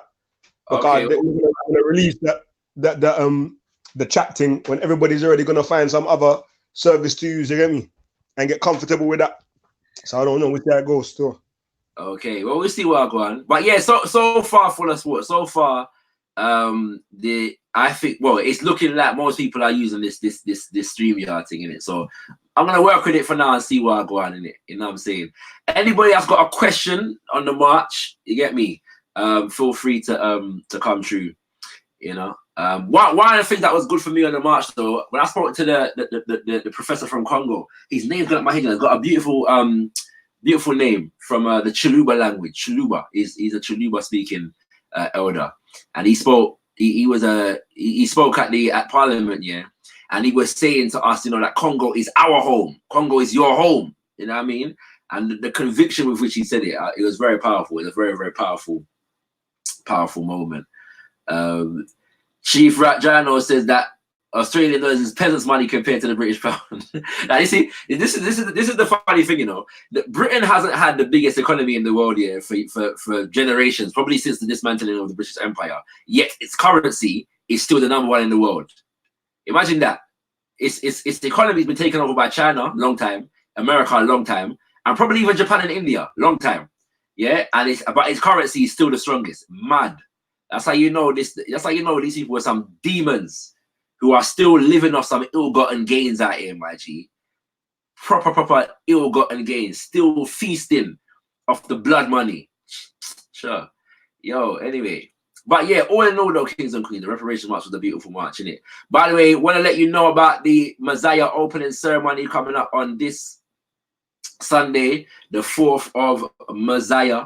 You know what I mean? For anybody that wants to come through, this is the month of Messiah where we're celebrating and observing and rededicating ourselves to the life and legacy of the most eminent prophet, Marcus Messiah Garvey, and his organization, the UNIACL. And I say that because enough people focus on the man, you know, but forget that the man had an organization.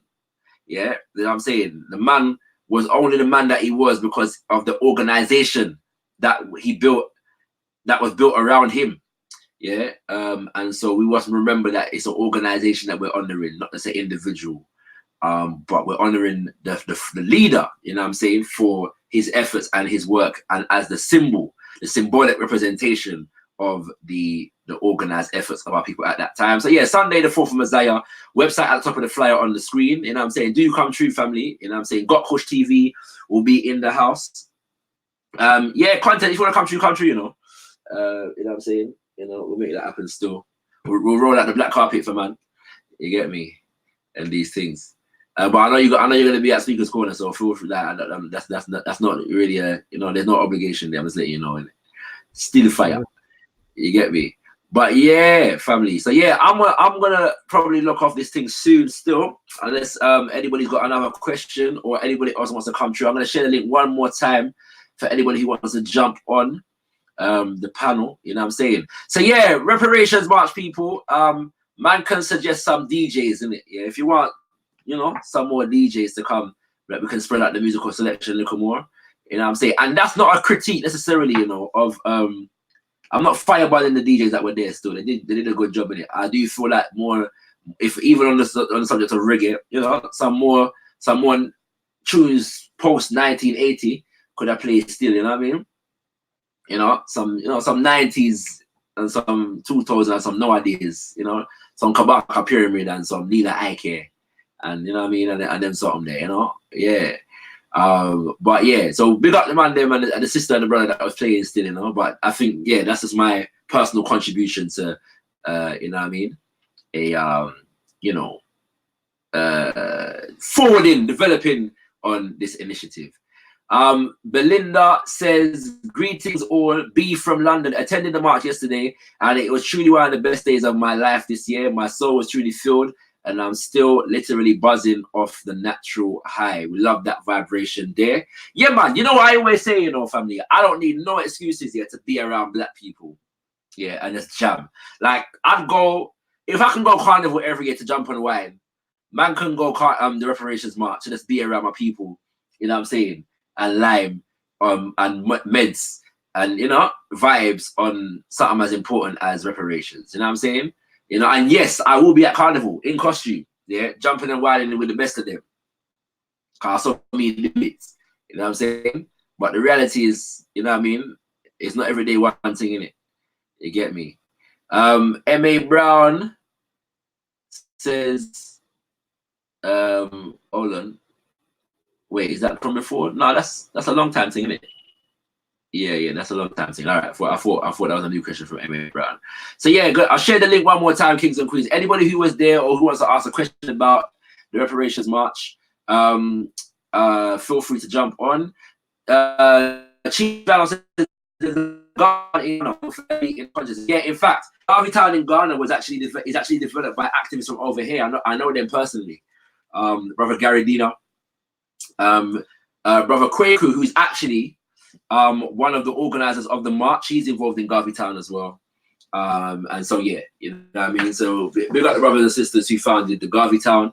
I have not been there actually. I've only been to Ghana once. So next time I go, I'll probably visit and see what I'm going out there. But you know, yeah, man, more of us need to be doing works like that still. You know what I mean? More of us need to be doing works like that still. You get me? Content. I got a question for you still. Yeah. You see what? Obviously, you was there covering the thing, innit? Yeah. Like, so you're gonna put out the content on the situation. But like, how do people respond to this kind of content on your channel versus how they respond to other kinds of content? It's like versus what? Versus other kinds of content, whatever else, like other kinds of content. Yo, haters, fam, and disheartened, you know. I built a next channel as well. I got a backup channel from when my channel they get down one time. That's on like 7,000 subscribers still. But then I built a next channel as well called Music and Road. But I might put a culture in there and put all of these type of things on there, and so people who want to see these types of footage that I appreciate it can just get in one place. Because yeah, you know my audience already is full of people, bare different blocks that don't like each other in it. So anytime I see if it's not their thing, then it's anti it. You get me? Like there's no compassion or understanding. I ain't gonna say there's no, but the trolls definitely come out with the opportunists with it. You get me? So yeah. Kind of reluctant, like who would the youth them as well. When man interview the youth them, I'm definitely putting that one on the other channel. You get me? Oh, is it? Yeah, card. Like I said, fam. Cause true, I don't moderate the comments neither. You get me? I don't moderate the comments. I want to see what people. How much I record? Music and Road. It's called Music and Road at the moment, but okay. I want to try and incorporate some culture. You get me? So I don't know. I'm probably gonna change it. But bro, my is feel free to put it on content, fam. It's not even a beef like that. You get me? Yeah. You know what I'm saying? Like who needs to see it? Wait, Music and Road, yeah? It's COE Music and Road. Okay. Yeah, and I see you got another one called Top Striker one time as well. What's that about? Top Striker, yeah. That's when my channel got strike down in it. So okay. I play on words, you get me, sir? I called it Top Striker. Them time there, man, I think I was on like 8,000 subscribers on my main channel, you get me? Okay. And the channel got clapped, you get me? So I just made that just before it got clapped, so everyone went over to there to subscribe, you get me? Okay. But ain't used it in ages. So I don't know. I don't know what I want to do with that one there. Still, it's just a backup channel right now, you get me? Most def. Cool, like, cool. Yeah, I was wondering because obviously, like, I see how certain things go on in it, and then when obviously, fam, that when you watch YouTube, yeah, and the speakers call the thing, you know the kind of the demographics of the Muslim community over here because they be showing up, like, if the video. The reason why I don't moderate is because I don't mind criticism and people expressing that they don't like something for whatever reason. Yeah. As long as I feel like it's they're expressing themselves honestly and there's no malice in it.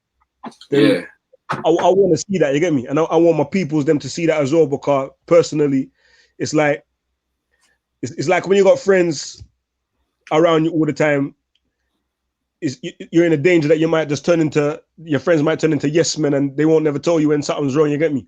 But when you got enemy, the one blessing of an enemy is that they're actually looking for your weak spots so they can exploit it. Whereas like a real friend is supposed to find your weak spots and tell you so they can help you patch that up and recover from whatever it is, you get me? Where an enemy, they're trying to find it so they can exploit it and make it worse, you get me?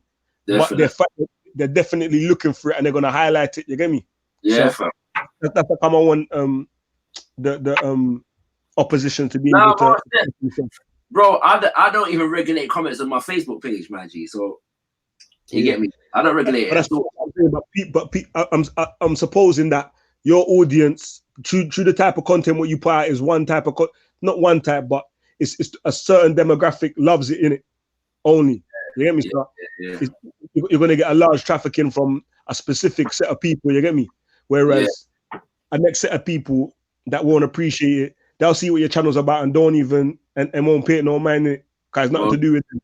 Whereas, like I said, my one, through the type of content that I film, is everything in it. So there's gonna be something for them what they're coming for. You get me? That they like in it. There might be some people saying something, or some Muslims saying something, or some Christians saying something, or some atheists or whatever saying something that they like in it.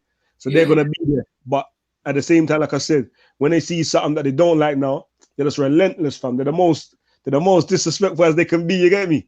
Okay. Yeah, me personally, I don't mind. I can take it. You get me? I don't mind, fam. But like I said, Same here. I don't want to see. I don't want to see no youths them getting this and the worst type of this. What people can imagine just true they don't like me. You know, like that, fam. Well, it's up to you, bro. Innit? I'm saying the youth them can take it still, innit? It's up. All right. So, if you know they're good, then Because especially kind of like they're not really gonna care for certain people and what they're saying. Innit? If it's their own people or whatever, they might feel away in it. But any guy can come and say anything, isn't it? If anything, it's gonna confirm for them that they said the right thing still. You know, like that, fam. Yeah, I hold that then still. You get me? Yeah, like, you get me. You know the way. That's the next thing I want for my peoples them as well, fam. To develop some thick skin, because I don't like people get my thing twisted when I say I don't want man to react crazy when man say nigger and all these things at you. It's not that. It's like they get the thing twisted, like, oh, you want man to call you nigger? It's not that, fam. I don't want no one to call me nigger. You get me? But I want to be able to control my emotions to the point where a man can't know that they can just press a one simple button and I go crazy. You get me? Yeah. So, you know, it's like, if you're constantly exposed to people trying to berate you with whatever words it is that they're trying to throw at you, you're gonna have to either fold underneath the pressure and just commit suicide or something, or you're gonna have to realize that then like it don't really hurt me, you know. I can do what I'm doing without them people. They're barking at me. They're dogs in it. That's what they're supposed to do.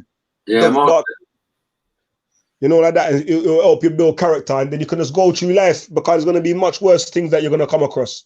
You get me? But you have to persevere. You get me, and keep going through and reaching your goal and your destination. So for people who do go through it and still exist, it's supposed to harden them to, you get me, and make them like develop some like weight training. You get me? Yes, sir. Strength and thing. You get me? Yes, sir. Yes, sir. Man totally agrees with that still. You get me? Man totally agrees with that. You know what I mean? Right, family. I've shared the links to the Stop the Maangamizi campaign and the Reparations March in the chat. So if anybody wants to check it, just read the information. Just read the information. And right now, I'm going to be sharing the website for the Al-Qaeda and Revivalist movement, whereby brothers and sisters can check out the information for the month of Messiah. Got updates at 1, 2 things still. So do stay tuned for the updates. Yeah, but what's it called? The full month will be posted up very, very soon. But yeah, check out alkableland.org. Link in the description, in the chat, for the month of Messiah. Big up Rose Browning. Bless it. She says, blessings, fam. I united, I and I stand. Divided, I and I fall. Yes, I was in Brixton yesterday, also last year, but I'm pleased to link up as I see this on computer. I jump on. Yes, I am. More strength. You know, I love people that speak fluent Rasta, you know, fluent Rastafari lingua. You know what I mean? We love them style there. Chief Gano says, loving these new screen formats. Looks lit. Yeah, StreamYard, you know, the new software, you know what I mean? I love for some black people though to get together and develop one of these things. I'll use it straight away, fam. You get me? You know what I mean? So I can put your logo could be in the top right hand corner of the screen rather than this thing still, you know what I mean? But so big up to all my my African tech people, you know what I'm saying? Yeah, develop one of these things that we can use for YouTube, innit? And stream and all these things, you know what I'm saying? Cause man will definitely use it here, you get me? You know? But yes, family, unless there's anything pressing, I'm gonna look off the show right now and get on with some works for the Got Kush TV and these things. But big up content. Full of sports. You got any last words? No, just thank you for having me on. I appreciate it. You know, I have a channel by this name too, you know, and it touches on different things. You know, it touches on some of these issues as well. You know, not all the time, but some of the time. You know. Yes, sir. So thanks for having me on. So you got a channel, yeah? Yeah, by this name. It's by this name. All right, I'm gonna subscribe to it right now. All right, cool. All right. Chief Dragon Last, StreamYard, as far as I'm aware, was not developed by black people. The only person I know that developed it that's part of the team is a European. I don't know if there's black people involved in some way, in shape or form, but I'm not aware that it's run by black people. So yeah, I'm saying that I'd love for some black people to create one, and then man would use it. You know what I'm saying? So yeah. Have you heard, Belinda? Oh, you're gonna bring that in now, and I'm gonna jump off. You know, jeez. Have you heard anything about Tariq Nasheed's ban from the UK by the British government? Let me come back to that. Yes, big up the radio. DJs. Oh, that was there. Big up Ibridge Rasta Pasta at the turntable. Oh, that was called. Control Rasta Pasta. Yeah, man. Man said, yeah, want to hear some sizzler and some keep it. Man said, not from me. Man said he only deals with man said he only deals with the old school, you know. Yeah, it's all good, Belinda. Blessings, my brother Amosi. Blessings. Sleep well, yeah. Rest well. Yeah. All right. All I'm gonna say, Belinda, is if he was banned, it's wrong, isn't it? Yeah, just like Farrakhan and whoever else they've banned from coming here. I don't get it. Yeah, I really don't get it. I'd love to see some evidence of it. And I'll leave that there. Yeah, I'll leave that there. At the same time, we've got some questions to ask Brother Tariq. So, yeah, but we'll leave that there, innit? That's all I'm gonna say about that for now. You get me? Maybe I'll speak on that another time, maybe. But I tend to stay away from them topics on lives, you know what I mean? Because I feel said certain things where, you know, them way there. We got to Afri-Thinker, you know what I'm saying? But yeah, as I said, sis, if he was banned, it's wrong. You know, everything is everything. Tariq has a saying. You know, fam. When you say you're gonna say it for you, you're gonna say it for you. What's that say? Everything is everything is gonna say it for you. What you was thinking a while ago. I'm not even saying that, you know, G. I'm sharing it on the screen. Everything. I'm not running from that. Tariq has a saying: "Hold your own nuts." After ADOS, he can hold his own nuts. I hear you, bro. I hear you. On principle, I can't back the British government though in banning another brother from coming here to speak to us. We can hold him to account when he gets here. That ain't the British government's job. That's what I'm saying, isn't it? But I hear you fully, bro. Not gonna lie, yeah, that's the joke of the day. That is the joke of the last 24 hours. Tariq has a saying: hold your own nuts. After ADOS, he can hold his own nuts. Why? You know what I mean? Rose Browning says, Bobby Wrong will try to ban all the positive ones from us and all over, but take care. Bless. We got to Rose Browning. Yes, family, you don't know, you know what I mean? But yeah, like I said, we got some questions for the brother Tariq. He's made some very problematic statements of late, and they need addressing. You know what I mean? In the spirit of African family love and accountability, certain things just need addressing. And we just have to know that on principle and deal with that principle right there. You know what I mean? You get me? So yeah, but yeah, like I said, maybe another day we'll delve into that. But like I said, if he was banned, it's wrong, and I want to see some evidence that of the fact that he was banned. You know what I mean? But yeah, so shout out to everyone. I was gonna go see Hidden Colors on Sunday in Birmingham. I don't know if the event's still going ahead, but yeah, you know, love same way. Anyway, family, for those of you who are coming, I'll see you on Sunday for the Messiah opening ceremony. All right, I'm gonna read this comment. I'm gonna look off here. Leaving that man to one side, what strategies have we got to get around these kinds of tactics by our oppressors to impede our physical travel and unification? It's a good question. It's a good question, and one that we'll have to leave to another show. Can we ban the Brits from going to our Kebaland? That's a good question, my brother. when we organize, that can be part of our self-repair. We just ban people from coming to the continent. You know what I mean? Then forget. You get me? But yes, content. Look forward to seeing what you put out on the channel store. Everyone subscribe to Content Over Everything. Yeah. Content. Let's even have a comment in the chat so people can see it. You know what I'm saying? The thing. I'm sure most of them are subscribed to you already still. But just in case there's one or two who ain't. Yeah. Let's go to Content channel and subscribe to Content Over Everything. You don't know. All right. But yes, look, check out Got Kush TV and Content Over Everything for the footage from the Reparations March. That was yesterday. We're going to be putting it out over the coming days and weeks. Content will get out before me still, before Usher. I say I Got Kush TV, because content not ramp. You get me? He's on this thing, fam. My man don't sleep in it. So yeah. But I love content. All right. Family, man's logging off right now still. Yeah. So see you soon. God lives, Messiah lives. Tender Mwari. And give thanks and praise unto our ancestors. You ain't got nothing if you ain't got Kush.